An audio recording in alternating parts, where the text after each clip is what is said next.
যদি প্রশ্ন করো, সৃজন করেছে কে তোমাকে, আশাই না একে জবাব পাবে।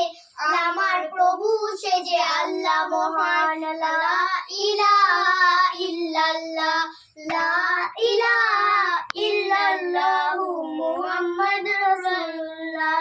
ওই সাগরকে যদি প্রশ্ন করো, সৃজন করেছে কে তোমাকে, আশাই না একে জবাব পাবে। আমার প্রভু সে যে আল্লাহ মহান, লা ইলাহা ইল্লাল্লাহ, লা ইলাহা ইল্লাল্লাহু মুহাম্মাদুর রাসূলুল্লাহ। খুঁটি বিধি ওই নীল আকাশে দিয়েছে তোমার